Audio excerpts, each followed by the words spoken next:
So I will repeat this because this is very important, okay? The Bopesa kata punyata, to have done meritorious deeds in the past. So if you interpret this Pali word literally, word by word, it says you have to have done meritorious deeds in the past.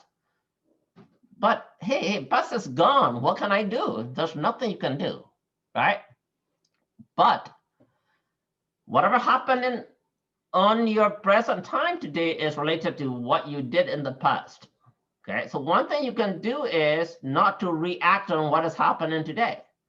So for example, let's say you're angry and upset because you're sick, because you don't get what you want. Well, that's related to what you did in the past. Even though you cannot go back and change whatever you did in the past, you have the choice not to react. You have the choice to be happy with what you got, okay? Then based on that, you can actually prepare for the future, which is very important. That's the reason why here in the parenthesis, you will see to do meritorious deeds in the preparation for the future. Okay, that's what we discussed 2 weeks ago.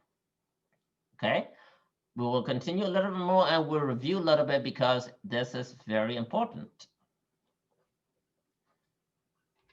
Okay, so because we discussed these, so we show you a little story about to have the meritorious deeds in the past with story from the Buddhist scriptures. We also discuss about these. So let's recall some of these and raise your hand if you can recall these and discuss for the class. Okay, Michelle. So the one that says which one are so the poorer guy who's like has that like academic thing on his he's gonna be the one running the race for his poor parents because like they spent all their money on his education, so he'll most likely lose to that rich car, and like his parents are like smoking and like he's on the top and eating candy, and they asked us which one were we, and we're most likely the guy who's pulling the cart because like we're not many of us aren't rich, and the one on the top is more for like people who know how to get rich and maintain things and things like that. Very good to me. Perfect. Okay. So a lot of us, we are instructed by our parents, work hard, study hard, go to school, get a degree, work for someone else, be a doctor, work for the hospital, be an engineer, this and that, which is great. But the problem is you will always work for someone. You will never be the boss. Even if you're a manager, right? You still work for the company or a company. You don't own the company, right? The moment that you stop working, you don't have any more income. Whereas these guys, because they plan for the future, the parents do investment for their kids, the kids do their own investment. Now they have their own business. Even if they're not working, the money is flowing in, right? So they plan for the future, right? So that's what we talk about, to have done meritorious deeds or to prepare for the future. Now you're going to do positive thing. You're going to generate positive energy. You're going to generate money. You're going to generate cash flow for the future, right? So let's imagine when I'm old, I will not be able to work as much as I do today. And if I don't have enough saving, or if I don't have my own business, which will give me proper flow of income, how am I going to survive? Who is going to give me food and shelter? Then I will be not at peace mentally, physically. If I'm not at peace physically because I worry about my basic needs such as food and shelter and clothing, then will I be able to meditate well? No, right? So our goal as a Buddhist is to be able to meditate, to generate positive energy. But on the other hand, we should not worry about our money, our basic need, right? So if you become a monk or a nun, no big deal, because people will donate you, people will give you food and money. But unfortunately, I am not going to become a monk, at least right now. So I need to worry about myself. I need to worry about my kids, right? So the same thing for Well, you should be respected because you teach us all of these things. That's right, Da. That's right. But I cannot expect my students to give me money when I get older, right? If they do, that's great. But if they don't, then I will have to worry about it, right? But if I have my own guaranteed income, at least to survive, then I will be able to meditate well. I will be able to prepare for my next life. But when I get to the age that I need to meditate and prepare for my next life, but I need to worry about my survival. Oh, I don't have money to pay for my rent. I don't have money to pay for my food, my clothing, for my kid. Then my mind will not be at peace. As you know, Buddhist practice is mental practice. You will not be able to practice well. So that's the reason why you need to study hard, but also think about your future, right? So that's one thing that we discuss about. And based on that, what did I ask you to read? How many of you tried to read this book that I recommended? Raise your hand. Oh, no one did. Okay. All right, a few did. Okay. All right, so I strongly would recommend that. Okay, so because this book tells you how important it is, not only that you go to school and study hard, but also you gotta plan ahead. Also, you gotta have the mindset of what they call the cash flow. How many of you played this game online, which is free? Few of you did, okay. So I know a lot of you just want to play all these games that are killing or that are like Minecraft and Fortnite and all these other games, and you guys really do not like Monopoly, or this is something similar to Monopoly, but way better because it has a lot more options. It has option about your future, how to invest, how to buy stocks, how to sell home, all those kind of things, so that you can prepare for your future. So instead of playing those other killers game or Minecraft, I really want you to play this game, which is useful for your life, which is useful for the preparation for your future. Okay. Now, can someone discuss with the class on this slide, please? Who wants to do that?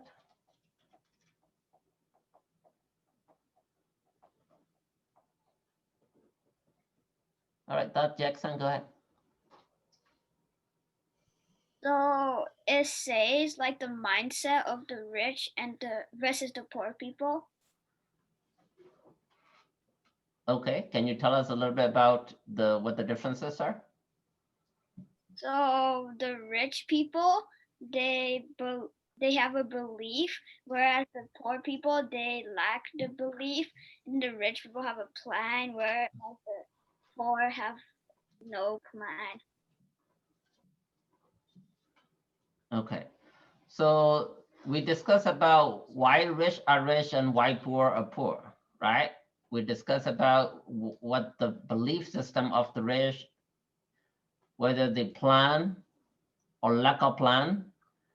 Okay, whenever there's a problem, rich look for solution, poor look for excuses, right? So the rich take risk and the poor just wait for miracle. They wait for the Buddha to help them or the God to help them, right? But rich said, no, we got to take care of ourselves. That's exactly what Buddha said, okay? Buddha said a word called atta hi atano nato. You got to do it yourself. I cannot do that for you. I can show you the way. I can show you the path. But you're gonna do it yourself, right? So that's what rich do. Where the poor, they will just wait. Okay, Buddha will help me, the God will help me, Allah will help me, whatever. They just look for a miracle. So if you have this kind of type, then you are making a formula for being poor in your life. So if you are any of these, if you always give excuses to your parents or to your teacher, then you are formulating your poorness, right? Because your parents ask you, hey, did you finish your homework? Oh yeah, but I was a little lazy, and then definitely you're going to be poor, right? Oh, today is Saturday. I had to pray 2 times or 3 times, so that's why I didn't do my homework. That's the excuse, right? So, but if you want to be rich, you say, you know what? Yeah, my mom make me go to like prayers together and attend 2 Buddha Dhamma session today, but still I managed to finish my homework. Then you are formulating the rich. Whereas you have too many excuses. You do have time to play game, but you don't have time to do homework, then that's the excuses. All right. Now, who want to recall about this story? Gang Sai and Bien Pip. Who want to retell the story briefly? Okay, so that Patrick, go ahead. So, note that this might be a spoiler alert for some of you if you didn't watch it. So, anyways, I'm just going to say it. So, wait, so do I just say the story? Yeah, briefly, Da. Briefly. Okay, so, there was this man named Chucky, and, he found 2 roosters, and then he captured one of the roosters while the other one ran away, and then he commanded his wife Annabelle to cook the dead doodles. So like after cooking it, they were going to do something before doing it, but there was a storm, and then it went downstream to a male, and then he got it to his teacher and her wife, and to his wife, and then his teacher told him which parts, where to eat, and what the prophecies would be, and then there was, and so the prophecy took place when there was some kind of war from another country. So what happened is that there was this king, Varanasi, and then he actually got killed by the arrow that shot him, and then so before he died, he went to Maya and talked to him that you have to replace me and then go into war. So what happened next is that Mayo was making the soldiers go and fight, and then as soon as Varanasi won, the prophecy came true. All right, thank you, Da. Okay, so those of you who didn't have a chance to watch this story with us, it is available online on our website. So if you want to know the website, we'll tell you later. So very good, Da. Thank you. So the moral of the story was that because the first guy, even though he first got the chicken because he didn't do good deed in his past life, he didn't have a chance to eat the chicken. Instead, the other guy got it and became the king, right? So that actually tell us about to have 10 meritorious deeds in the past. Okay, all right, very good, thank you. Okay. So, well, before we continue, as usual, what we're going to do is we're going to do some Kahoot, okay? So let's get ready for the Kahoot.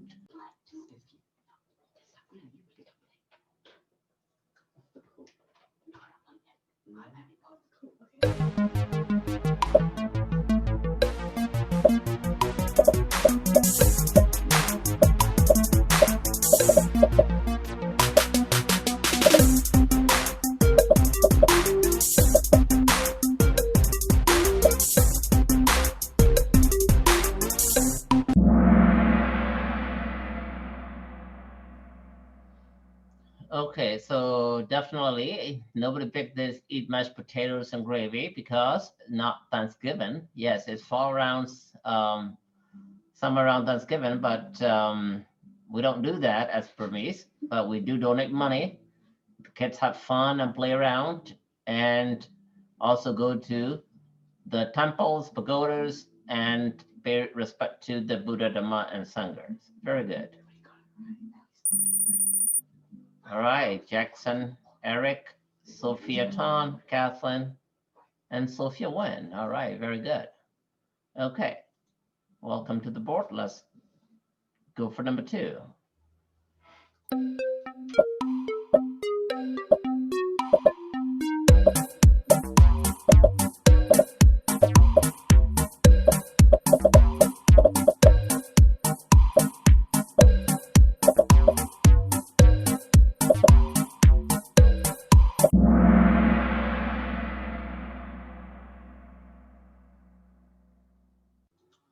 All right, so the question is, what did Ajahn do when he realized when he will go to hell because of killing his own father? So he actually went to different other philosophers or other different religions and asked for their advice, right? So this is the correct answer.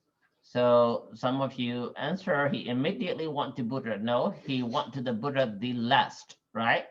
Buddha was the last resort because he tried to kill Buddha indirectly too. So he did not want to go to Buddha. So instead he went to other 6 philosophers. But eventually he did go to Buddha, but not right away, not immediately. All right, let's see.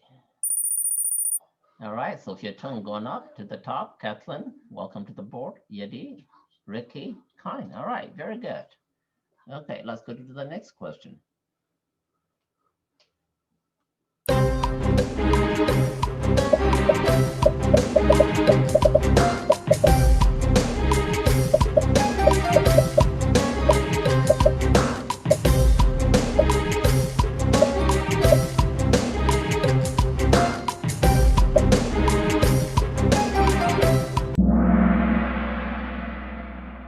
All right, so we discussed about this in our review today too. The very first benefit of becoming a monk or a nun is you basically get respect even from people older than you, right?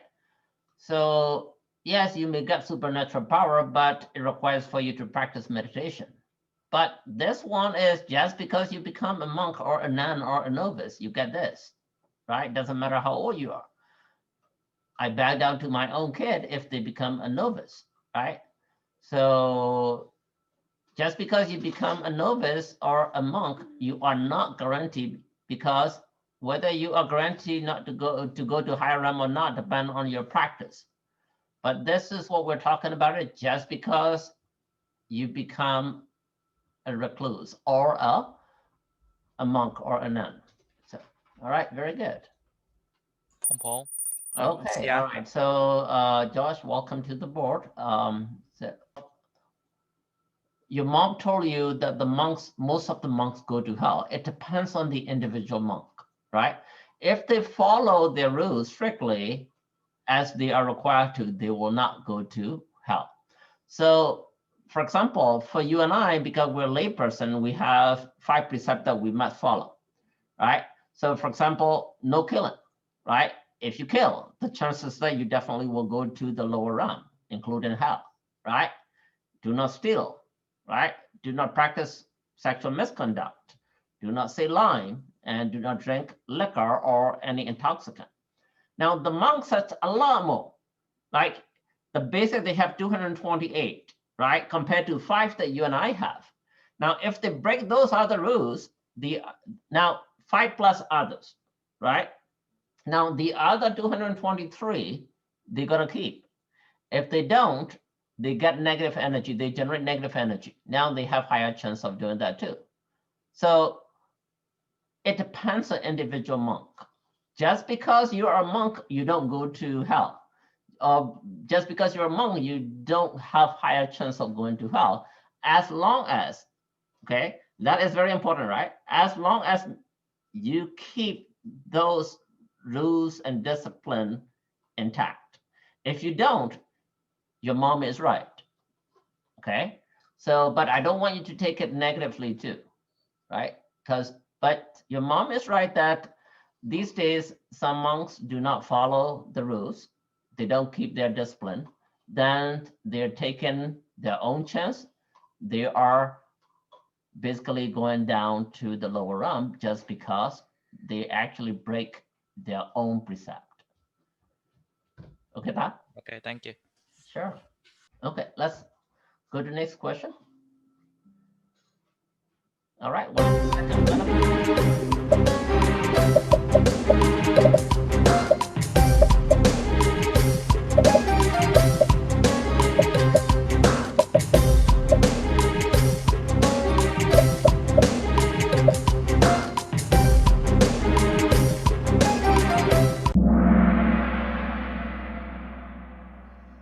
All right, so the second benefit of becoming a monk or a nun is that you don't pay taxes, okay?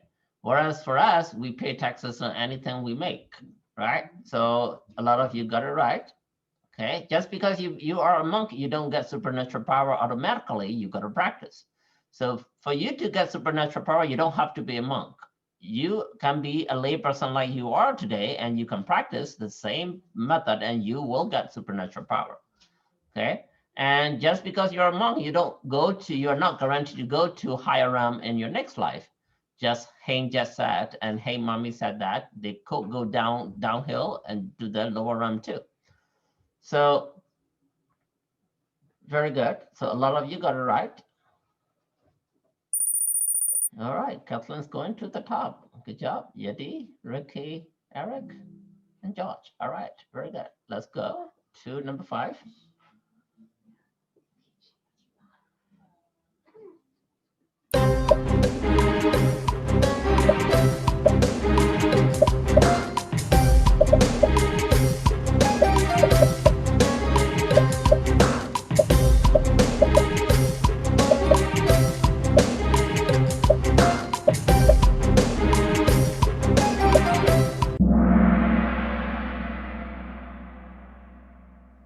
All right, so these are the higher benefit of being a monk, but there are 3 levels, right? So practicing Sila, Samadhi, and Pinya, right? Now, if you practice Sila, you'll get peaceful body and speech. And if you want peaceful mind, you got to have Samadhi. And if you really want to be liberated from samsara, you got to have Pinya also. So these 3 are all included, right? So Sila, Samadhi, and Pinya. But here the question is only about Sila. So if you have Sila, which is basically the 5 precepts, you will have peaceful body and your speech will be great. So, all right, very good. All right, Yadi's gone up. Eric, Ricky, Sarah, welcome to the board. Kevin, welcome to the board. All right.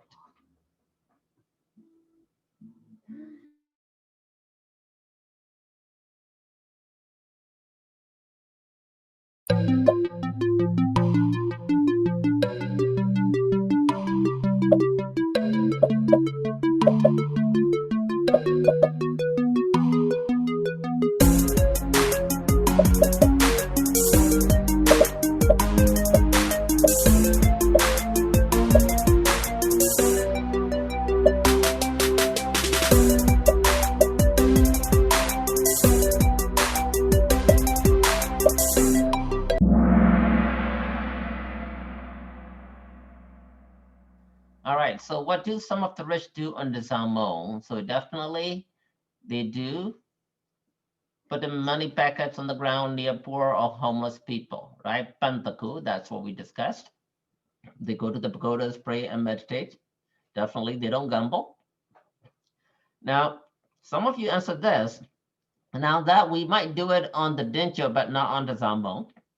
This is not like Christmas. So the Buddhists and Burmese do not have the custom of buying stuff just because, you know, it's Christmas or New Year and you buy stuff for everybody in your household. We do not have that kind of custom, right? So, all right, so these two are the right answer. All right, so Eric, one up to the top, very good. And Sophia Tron coming back up. And all right, very good. So let's go.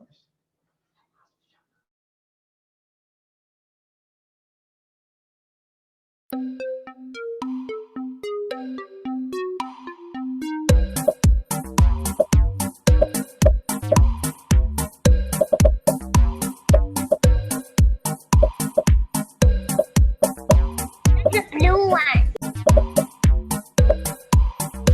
Those spoil.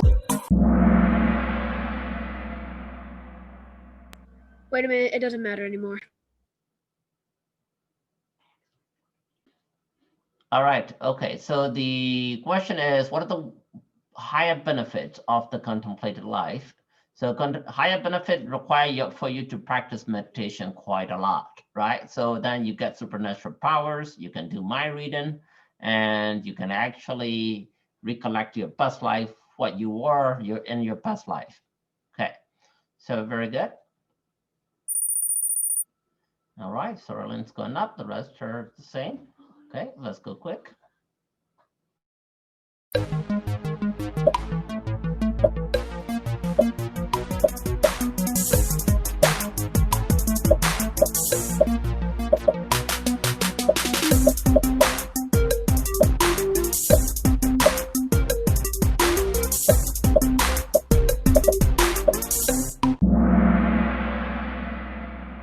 All right, so samanya pala. Pala here means the fruit, right? Or the benefit. So that's what samanya pala sutta. All right, very good. Some of you got it right. All right, Kevin and Michelle, good job. All right, next one.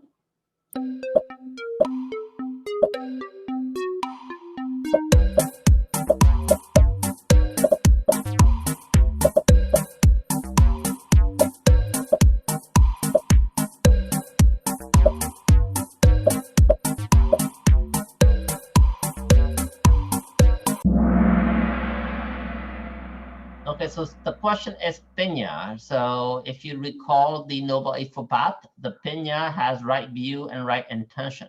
So a lot of you still remember, very good. Oh, the same for the leaderboard. All right, okay, the last question.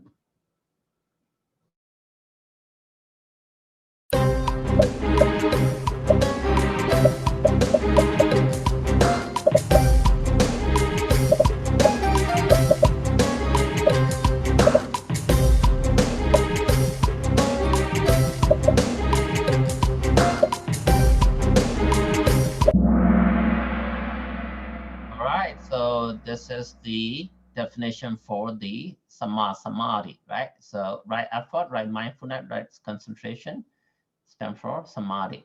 Very good.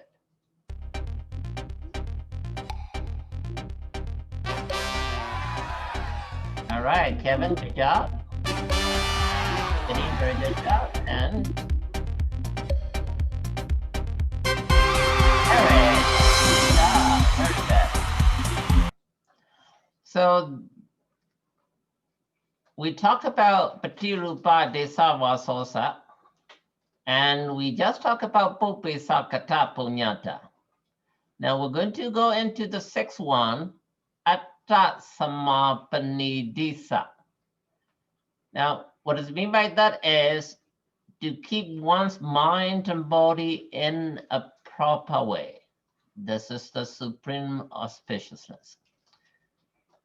Now, in our life, when you look at yourself, there are only two things. Okay? Your body and your mind, nothing else. So whether you're looking at your hair or your eyes, your head, your shoulder, it's part of your body, okay? Your physical body. Then there is something else that you cannot touch. That's your mind, okay? Now, in life, you got to know how to put that body and mind in a proper place. If you don't know how to do that, you will be in trouble. If you do know how to do that, it is a mangala. Then you put yourself in the supreme auspiciousness. Now that's what we're going to talk about in a little bit more detail today. So what we're going to do is, before we discuss, we're going to show you a little video clip, and we will discuss that at the end. All right, before we watch the video clip, repeat after me. Atta samapanidisa. Atta samapanidisa. Etamangala mottama. Etamangala mottama. Let's recite that 3 times. Atta samapanidisa. Etamangala mottama. Atta samapanidisa. Etamangala mottama. Atta samapanidisa. Etamangala mottama. To keep one's mind and body in a proper way, this is the supreme auspiciousness. Very good. You think this is a good place? Yeah, this is great. So technically, we're just going to film over there, and there's just going to be a... I'm making waffles. What was that? It's probably just an animal. You sure? Well, what? What are you doing in my swamp? Run! Spending our time here, wasting our lives. Give you some movies. Why even try? We come up with dumb songs. And hope they're fun too. So just stick with us and hope you make it through. Like maybe Choosing the outfit, or clicking delete going insane, with nothing to eat. different accents. What do we choose? This job is so stressful. So many things to do. Let's take it from the top. For this story, we're going to travel back to a country that we all know, Varanasi. Let's all remember that this took place way before King Varisana took on the role. At that time, there was another king whose name was King Blue. Straight to the point. King Blue had 1,000 sons. He had a lot of wives. Believe it or not, that's your choice. The youngest son out of all of them, Tyler, knew that his chances of becoming king were very, very, very slim. So he asked one of the monks, Teacher Pao, who could see the future. So, you think you don't have a chance to be king? Well, not exactly. I mean, I do have a chance, but like all my other brothers, like V, Junior, Felix, Jerry, and... Okay, I get it. Well, you're right. You want to be king. I knew it! Hold on. Let me finish. You won't be king if you live in this kingdom. But if you move to another country, which is about 840 miles away, you will have a chance. But Wait, really? as I was saying, you will have a chance. But you need to get there within 7 days. On the way, you have to go through the forest. The forest is filled with female ogres. They will attract you with their beautiful disguises, pleasant voices, aromatic perfume, delicious foods, and the best sensations that you can think of. If you can't control your mind to those sensations, those ogres will eat you. So the next day, Prince Tyler took 5 of his friends and the group went on their way. As soon as they got into the forest, they saw beautiful ladies with the finest jewelry they had ever seen. Unfortunately, one of Tyler's friends made a decision that wasn't the best. You know what? We've been walking for a while now. I think I'll rest a bit, then I'll follow you later. Oh, no, you don't. Those girls you see are ogres. I mean, look at them. Can't you see?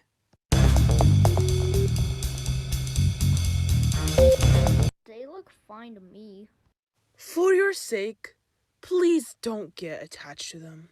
I just want to stay for a while. Fine. Just know that you're making a big mistake that you won't be able to regret. So Tyler left that friend and with the remaining of the group moved on. Right after they had left, the friend that had stayed behind became attracted to one of the ogres. At the next turn in the forest, the group started to hear a sweet and melodic tune. It was so beautiful that all of them stopped walking for a second. But then, the prince came to a sudden realization. Wait a minute. The sound is coming from the ogres. Oh my god, son! Oh my god, son! Oh my god, son! What? Oh, my breadsticks! You guys, my girl was after me. I will follow later. Come on. Nuh-uh! No way!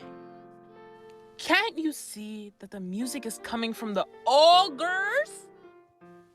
They're trying to lure us in. And also, to be honest, it's not even that good. What are you talking about? This is a mess and just feel the vibes. Vibes? What are... You know what? Never mind. Just listen to me and let's go, okay? Dude, be calm.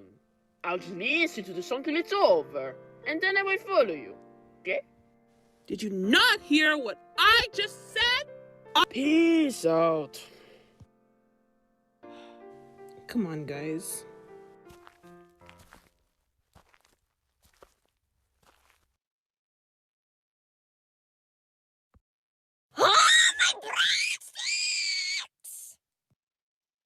You'd think at this point, the rest of Tyler's friends would have gotten the message that all of them would actually make it through. That's the exact opposite of what happened. As the days went on, they started dying off. One was lured in by sweet aromas in the air, mostly perfume. Another was distracted by delicious food that had come out of nowhere. Here's what happened. Please don't leave me! And the last became attached to soft touch of the ogre's carpet. Oh, look, there he goes. Bye, Taya! What? No, how did... Oh, come on! So, as you just saw, eventually all of Tyler's friends died and he was alone. Hello, darkness, my old friend. But the prince, knowing he had to get to the next country in a few days, kept on going. You'd also think by now the ogres were done with eating idiotic people, and they, like to have something else as a snack. One of the ogres, Ogritha, was determined to have the prince as a snack. In the meanwhile, Tyler had gotten closer to the city, and he had started to see travelers on the road. But wait a minute, who's that? Who's that, you say? Well, that right there is Ogritha, not Drunkatha. Maybe Drunkatha's like long-lost sister cousin, twice removed aunt, but you know. With her abilities, Ogritha changed from her ogre form to human form, which was very beautiful, by the way. For the whole time, she had been following Tyler, and one of the travelers grew curious. Hey, who's that man walking in front of you? Oh, he's my husband. He's a little mad at me at the moment, and I can barely keep up with him. What the heck, bro? You have such a beautiful wife and she follows you, leaving her parents. Yeah, why are you leaving her behind? Poor lady. She deserves so much better. What? No! She's not my wife. She's an ogre. How dare you call your wife that? For the last time, she is not my wife. And I seriously mean it. She's in disguise. She and her friends have already eaten all of my friends. Aren't you funny? Oh, my dear friends, it's okay. When a husband is mad at his wife, he will call her such things. But I forgive him. So, being the creepy stalker that she was, Ogrtha continued to follow Tyler. Sometimes she would even pretend that there was a child next to her. With this, the people along the road started to chide the prince even more. Eventually, he got to the gate of the city. You know how, after running a school mile, you're really tired? Well, try walking for at least 7 days. Tyler was tired. With some time left, he rested at a resting area near the entrance of the city. Ogrtha was not allowed to enter it due to the guardian angels around the area. So, in her disguise, she waited. At the moment, the king of the new country, King Banani, came out to go hunting and spotted the lovely human girl. What a pretty girl! Hey, you, over there! Me? Yeah, you. I need you to do something for me. Go ask that girl over there if she's married. Isn't that kind of weird, though? Ah, yes, I'm sure asking others about your death due to your disobedience will be weird. I'll just go ask. When approached with the question, Ogrtha answered, saying that she was already married to Tyler. So that he wouldn't get in trouble, the soldier asked Tyler the same question. Hey, dude, so I saw your wife out. That's not my wife! When hearing this, King Banani was very happy, and with that, he took Ogrtha and made her queen. She was not happy about this. My queen, what is wrong? Did that slack-off soldier insult you? Why, I'm going to cut off his head and feed it to the lobsters. No, that's not it. I just feel so lonely in this palace, that's all. What can I do for you, then? You could give me the power to control the country. Then I would be happy. Hold up, lady. That ain't happening. Well, how about the royal palace? It's not that big anyway. Okay. That night, while King Banani was sleeping, Ogrtha went outside and brought all of her ogre friends inside the palace gates. Together, they had a feast?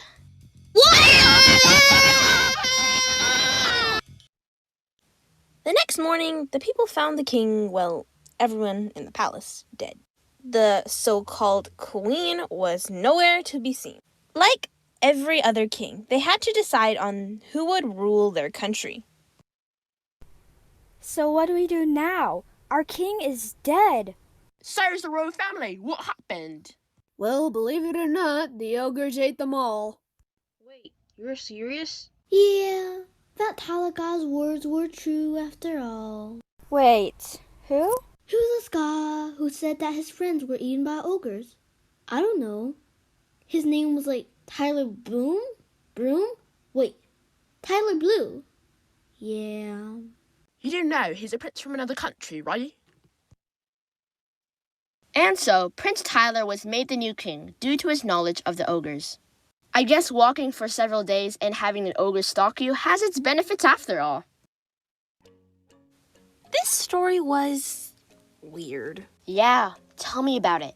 You know how hard it was to write this script? Yeah, you complained 1,000 times writing this. I know.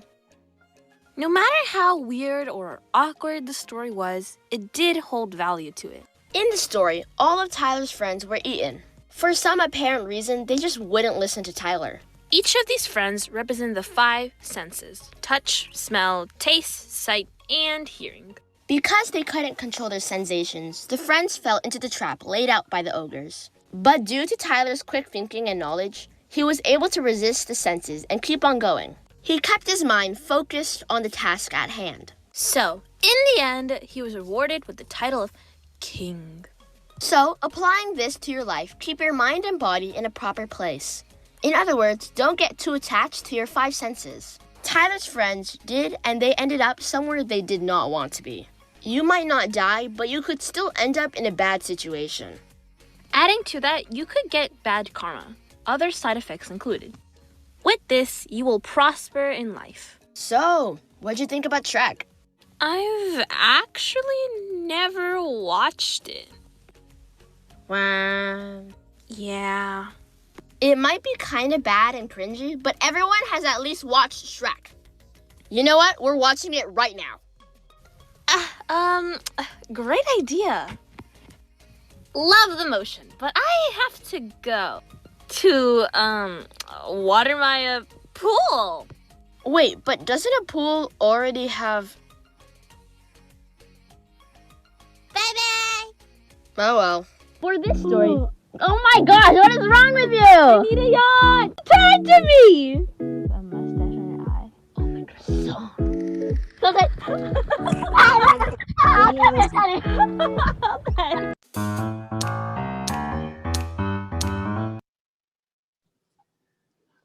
The lesson in this story was not to be too attached to your five senses.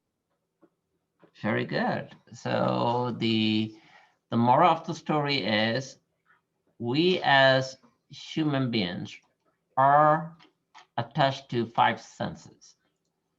Okay? Because all of us, including myself, right? That's the reason why we go round and round and round in samsara, right? We're attached to food. We're attached to beautiful things. We're attached to boys, girls, opposite sex. We're attached to beautiful smell, right? Oh, look at her. Her hair is so beautiful. Oh, her lips are red. Oh, I love her. Oh, look at that guy. He is so cute. Oh, that's a Korean pop star. Okay. So, oh, that's chocolate. So, oh, that smell of perfume. I love it. So, all these five senses make us to get into trouble. So, the same reason Tyler's five friends got into trouble and eaten by the ogres, right? So to keep our body and mind in proper place, meaning we gotta keep our mind focused and not follow these sensation, not follow this temptation. Okay, so in fact, there was a little video clip that we show you before also. Okay, so we're going to watch that too, and we will relate that together. So after watching this clip, then we'll relate the two stories together. The crazy mind.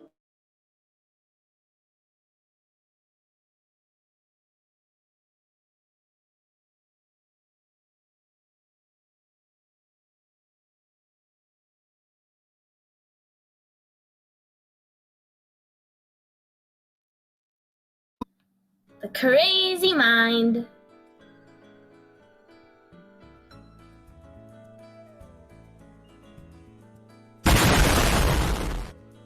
Brought to you by Yeti, Kind, Tet, and Wan.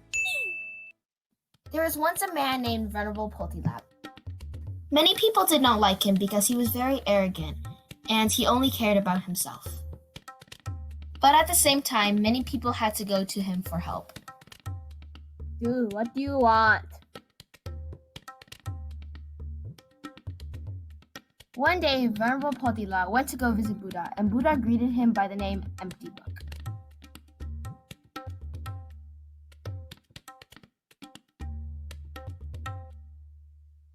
Potila was confused, but didn't think much about it until...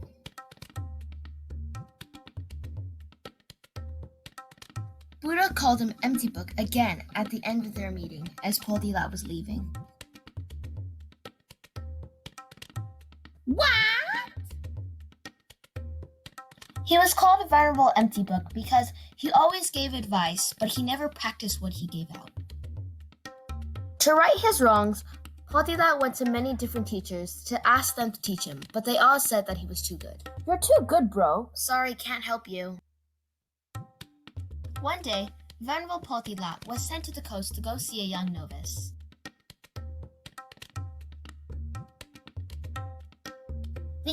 novice had Potilat do many absurd tasks, such as getting water from a river. Aha! And to clean dirty places. Aha! In the end, it was all to teach Potilat not to be arrogant.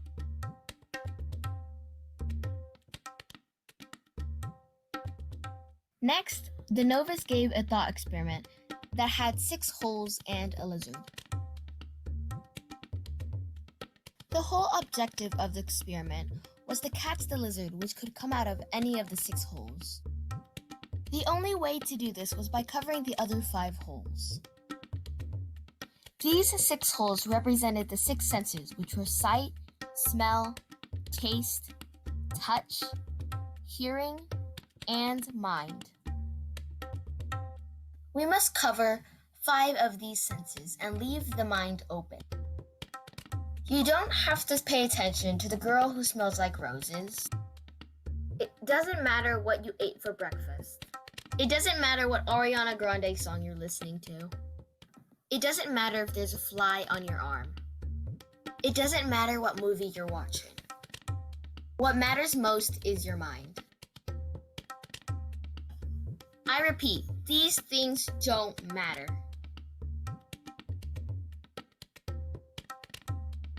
But the brain is more superior. Wow! So what's the whole point of this anyway?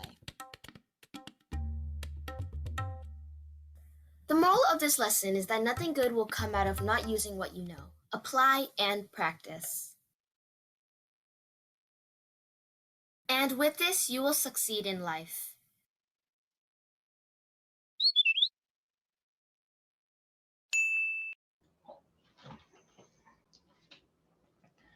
All right, so let's relate between these 2 stories. What are the similarities of these 2 stories that you watch?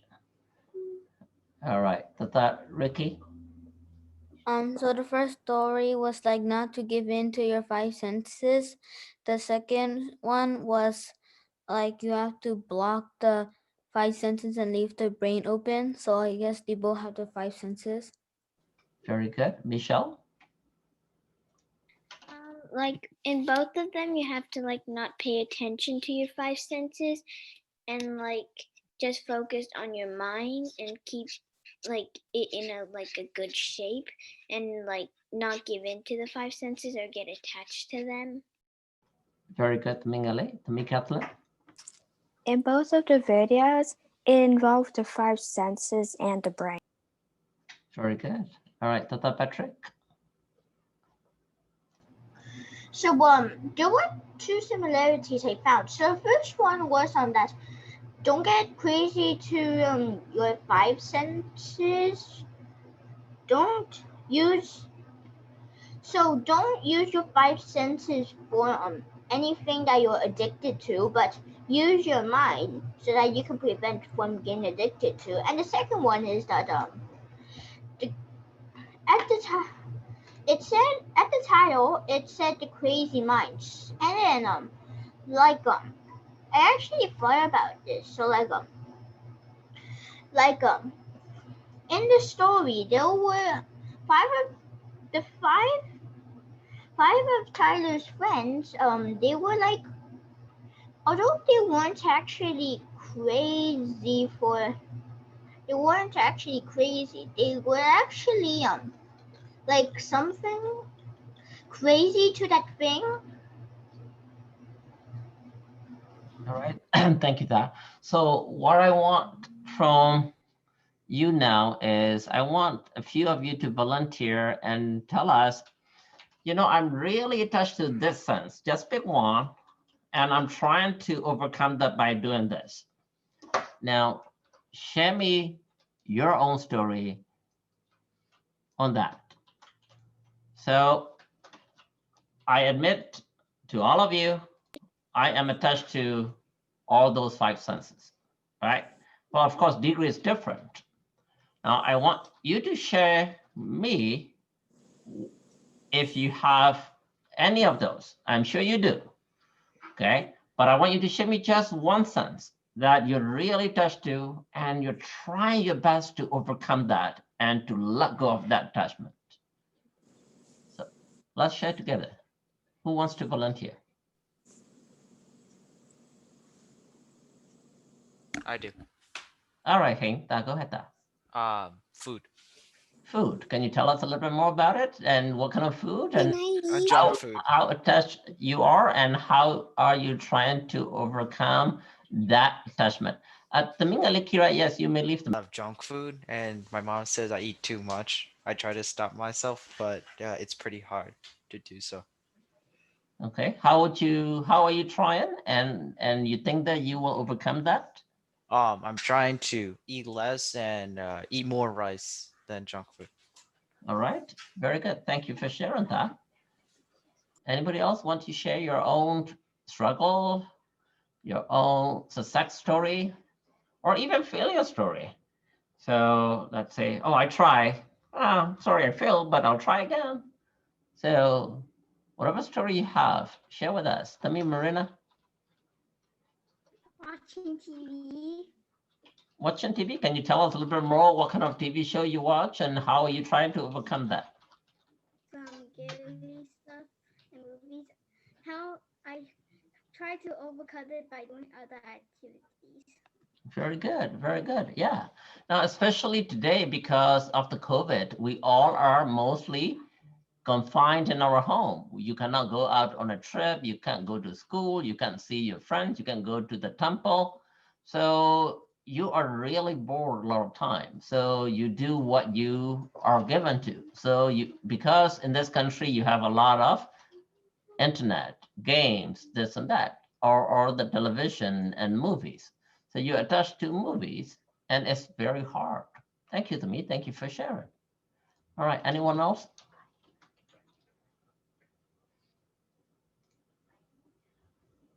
Wayne, you want to share what you're attached to and how you're trying to overcome, Wayne? I'm attached to everything. Okay, can you pick one and tell us? Oh, example, I am attached to ice cream. What? Okay, and how are you going to overcome that? By eating less. All right. What about you, Kevin?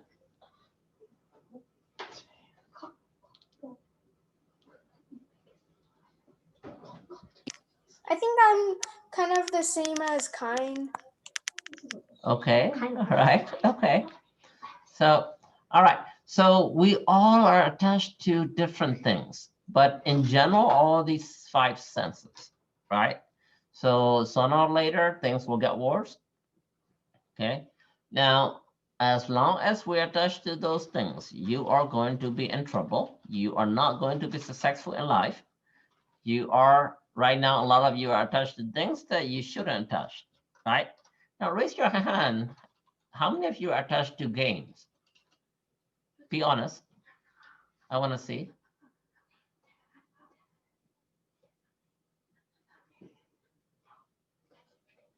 Very good. Thank you for being honest, right?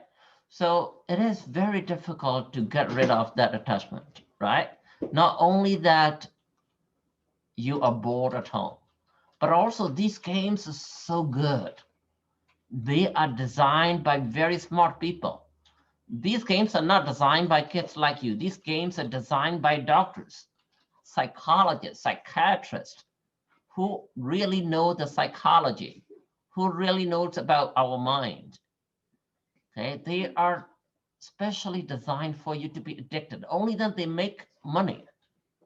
But think, what do you get out of these games? Nothing. You just waste your time.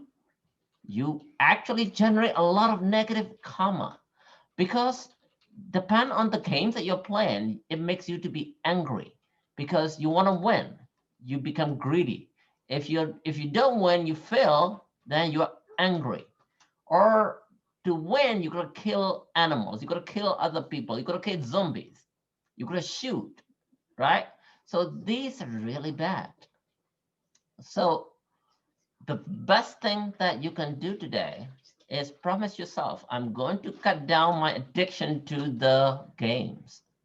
if you can do that successfully, you will be very, very successful in your daily life and in samsara too.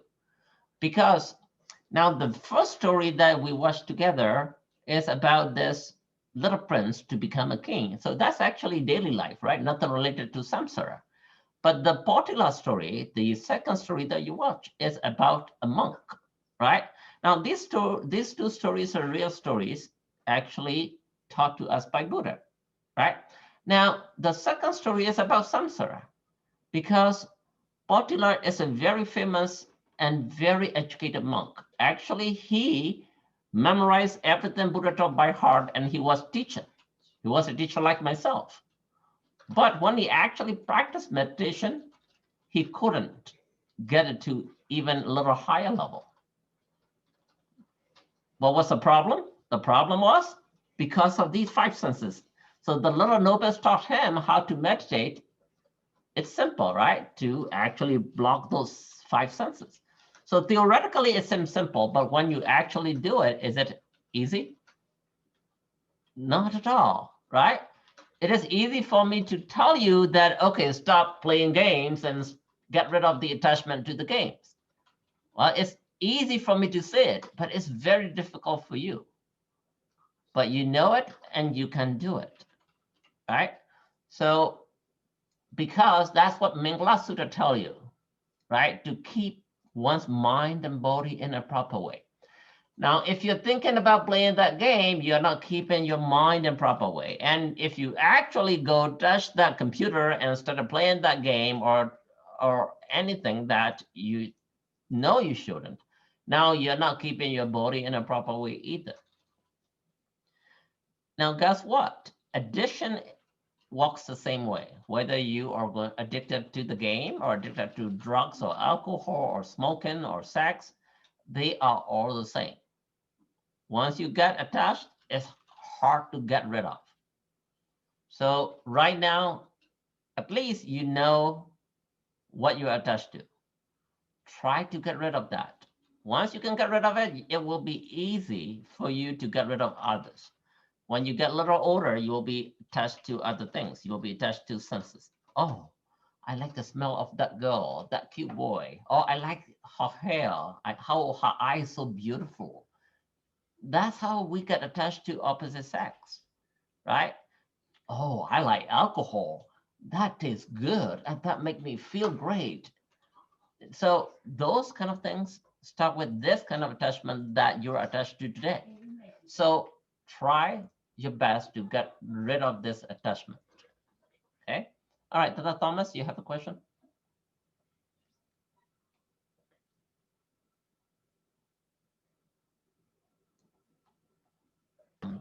Thank you, Patrick, for sharing. So I like that you admitted, hey, I know I am addicted to winning games. Not only playing games, you really want to win. We all want to win in life. But guess what, though? That's how we get addicted to gambling. So if you go ask people who gamble and become homeless or lose all their money, ask them. They will tell you, I am addicted to winning, just like Patrick said. But psychologically, if you actually understand this human psychology, they are addicted to losing too. Why? Because you go home when you lose. If you win, you keep on playing till you lose. So look at that psychology. So what are you waiting for? You're waiting to lose. Because if you don't have any more money in your pocket, what do you have to do? Go home. You're going to go home, right? If you keep on winning, what do? You keep on playing. You don't stop. When do you stop? After you lose. So for those of you, thank you to Patrick, you may think that you are addicted to winning, but that's human psychology. Study after study after study has shown that we are addicted to losing because we never stop till we lose. Only when we lose, we go back home. And guess what? We look for money, we work hard, save money, go back to the casino again and play again till we lose. We never learn. Yeah, basically in the when you're in the casino and all, basically you're just betting and there's probably like a 50-50 chance to lose. No doubt. No, you are absolutely wrong. There is only 5% chance that you win, 95% you lose. So the casinos are designed for you to lose. Casinos are designed for you to get addicted initially. They will give you some kind of attraction. So initially they will make you win. And once you get addicted, they will actually get every single penny out of your pocket. So that's how they design their machines. That's how they design the way that they give you prices. So just like the games that you're playing today too. So initially your game is really easy just by jumping a little hoop or killing a few people or animals. You gain a lot of power, but later it becomes more and more difficult. Guess what? If you win all the time, you are not going to play anymore. So they let you win so that you get this energy release, the chemistry in your brain release. You feel so great. Oh, I'm winning. Then a little bit later, you don't win anymore. You become angry, you become addicted. Oh, I gotta win. And you play more and more. That's how these games are designed to. That's how our life is designed. Now, that is what Buddha called this cycle of life. Okay? So that mess, we gotta get rid of it, the maze. So if you are into this gambling maze, you gotta get rid of it. You gotta get out of it. Now we all are in this samsara maze, and we are attached and addicted to these things, right? We don't know it. We don't accept it. So if you really want to get out of it, first of all, number one, you gotta accept and understand that you are actually addicted to these five senses. And you gotta also understand how to actually get out of that, how to get rid of it. Okay. So, all right, we're going to stop here. It's already 9 o'clock.